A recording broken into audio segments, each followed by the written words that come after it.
नमस्कार साथियों। रक्षाबंधन की मेरी तरफ से आप सभी को ढेरों शुभकामनाएँ। रक्षाबंधन हिंदू सनातन धर्म का एक महत्वपूर्ण त्योहार है, जिस पर बहनें अपने भाइयों की कलाइयों पर रक्षा सूत्र बाँधती हैं और उनकी लंबी उम्र की कामना करती हैं और इसके बदले में भैया अपनी बहन को उनकी रक्षा का वचन देते हैं। और रक्षाबंधन का कोई हमारे ऐतिहासिक और कोई पक्का स्रोत नहीं मिलता, लेकिन कुछ कथाओं में, कहानियों में और पुराणों में, महाकाव्यों में इसका ज़िक्र ज़रूर मिलता है। जैसे महाभारत काल में भगवान श्री कृष्ण जब शिशुपाल का वध कर आए थे, तो उनका हाथ घायल हो गया था और तब द्रौपदी ने अपनी साड़ी का पल्लू फाड़कर भगवान श्री कृष्ण की कलाई पर रक्षा सूत्र बाँधा और भगवान कृष्ण ने बदले में द्रौपदी की रक्षा का उसको वचन दिया, जिसको चीरहरण के समय द्रौपदी के चीरहरण के समय भगवान श्री कृष्ण ने अपने इस वचन को बड़ी बुद्ध तरीके से निभाया। और वान अवतार में भी भगवान श्री कृष्ण ने जब वान अवतार लिया, तब राजा बलि से 3 वचन माँगे थे और उसको पाताल में भेज दिया था।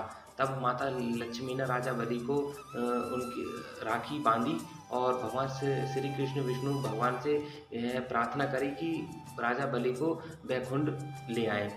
और एक सिकंदर अलेक्जेंडर जब भारत युद्ध करने आया, तो तब अलेक्जेंडर की पत्नी ने राजा पोरस को राखी भेजी और उनसे गुजारिश करी कि युद्ध के समय सिकंदर को वो ज़्यादा हानि ना पहुँचाएँ और राजा पोरस ने अपने इस वचन को निभाया भी।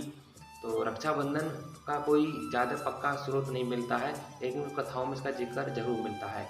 रक्षाबंधन के मौके पर एक मैं आपसे विनती करना चाहता हूँ कि जिस भी तरह से आप अपने भाई को एक प्रेम भाव से राखी बाँधती हैं और भैया बदले में आपको रक्षा का वचन देता है, यही सबसे महत्वपूर्ण है। आप किसी स्वार्थ को लेकर अपने भाइयों की कलाई पर राखी ना बाँधें, जैसे कि एक स्वार्थ को लेकर कि भैया से रुपए लेंगे, गिफ्ट लेंगे, महँगे गिफ्ट लेंगे, ऐसा ना करें। और जैसा भी उसको अपने हिसाब से बन पड़ेगा, वो अपनी तरफ से गिफ्ट देगा अपने हिसाब से, जैसा भी उसकी आय होगी उस हिसाब से आप उसको स्वीकार करें। जो दक्षिणा दे या आपको विदाई दे, आप उसको जो स्वीकार करें, अपनी मनमानी ना करें। और भैया भी अपनी बहन से ये ज़्यादा इच्छा प्रकट ना करें कि महँगी मिठाइयाँ दो, ऐसी नहीं मुझको ऐसी राखियाँ दो, महँगे कपड़े दिलवाओ, नहीं।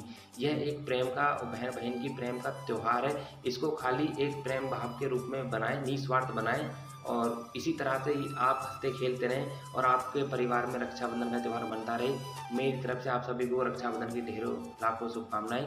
हैप्पी